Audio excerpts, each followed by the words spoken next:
And P3. Well done. Nice drive. Pick up please and charge button on. Yeah, good job. Good recovery this weekend. Yeah, it's good to be back on the podium, and let's keep pushing at the maximum until the end. But yeah, I think we worked really well this weekend, so good job. That's our P4.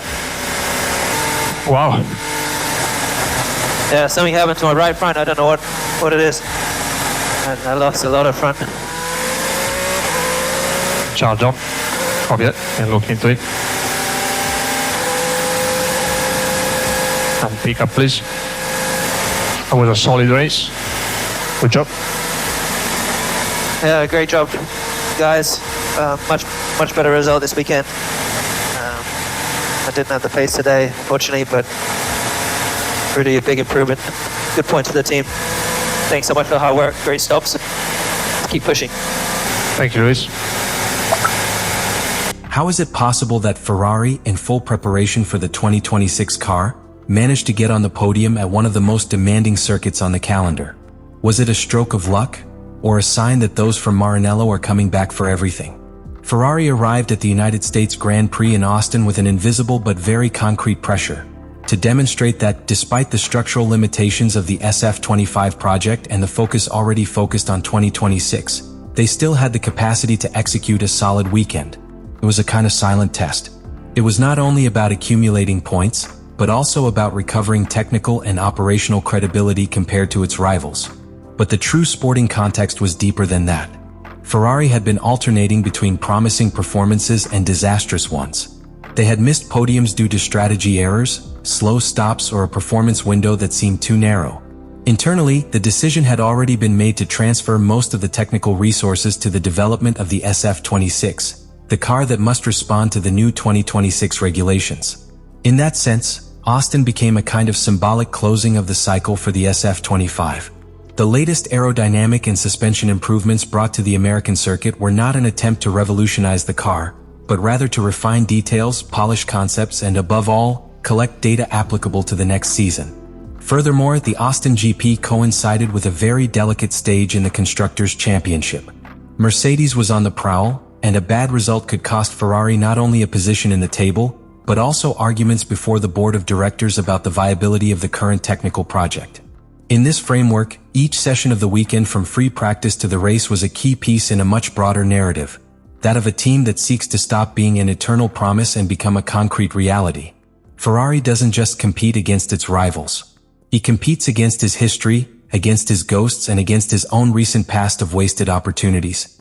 Austin was not just another Grand Prix, it was a test of character, preparation, and direction. And they knew it from the moment they landed in Texas. From the first minutes of activity on the track, it was clear that Ferrari had not arrived in Austin simply to comply with the schedule. The SF25 showed itself from free practice as a more predictable, more balanced car, with behavior that finally seemed to be under control. That data was not minor. Until that moment, one of Ferrari's big problems in the 2025 season had been precisely inconsistency. What worked in qualifying did not hold up in the race. What gave them good rhythm in long runs penalized them in the fast laps. But in Austin, that duality began to dissolve. The car performed relatively solidly in all contexts: pure pace, tire management, and response to track conditions. The key was in the previous work. Ferrari had been working for weeks on a revised rear suspension platform that, although it did not radically transform the car, did provide stability in traction and a better reading of the behavior of the tires, especially in critical phases of the middle stint. On a circuit like Austin, where the peak demands on the compounds are very high, that made the difference. For the first time in a long time, Ferrari was not the team that started strong and faltered. They maintained the level steadily. Charles Leclerc in particular shone. His adaptation to the racing conditions was impeccable. He knew how to manage his tires with surgical precision, kept pace with his main rivals, especially the McLarens, and capitalized on every opportunity with coolness. His defense against Piastri's attacks was a reflection of a driver who not only trusts his car, but understands the exact limits of its performance. But beyond the individual, what was seen was a Ferrari that operated as a team.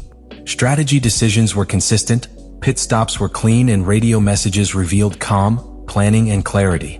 The podium achieved by Leclerc was not a circumstantial result or a product of chaos. It was a systematic construction, turn by turn, decision by decision. Ferrari managed to read the Grand Prix in real time, adapt its plans to the changing conditions, and execute without errors. This is what really surprised. Because for a good part of 2025, the narrative had been different. A team with technical potential but without the ability to react. With talent on the court, but with structural failures in execution.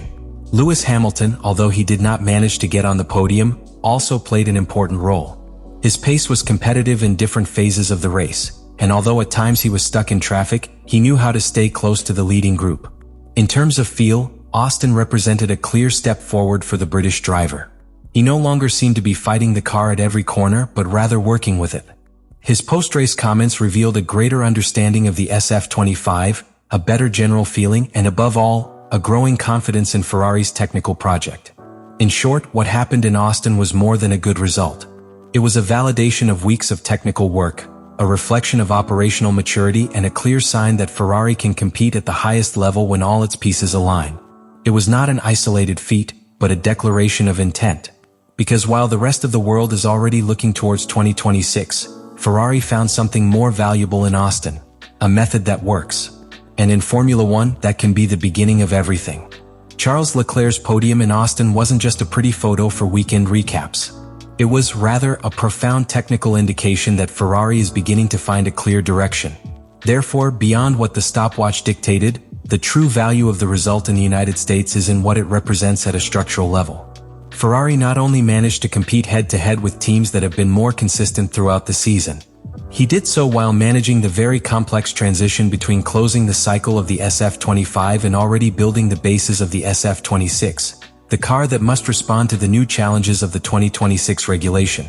On a technical level, Austin was the first Grand Prix where the small updates applied throughout the second half of the year gave tangible and sustainable results.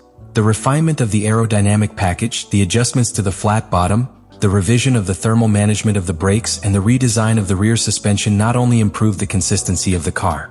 They also offered something that Ferrari had not had for a long time, the ability to predict.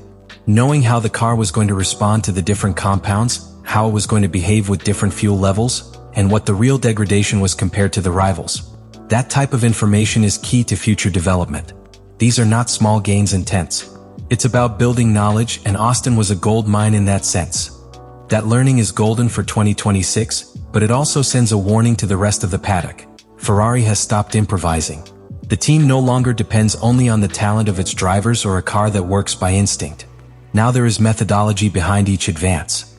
The technical team led by Enrico Cardiel has managed to establish a much more precise correlation between the wind tunnel data, the CFD simulation, and the real behavior on the track.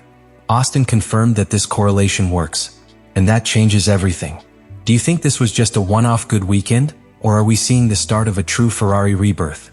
Are you confident that the team will be able to sustain this level of execution for the remainder of the season? Or do you think that, as has happened so many times before, mistakes will return when it matters most? I want to know your opinion. Leave it to me in the comments.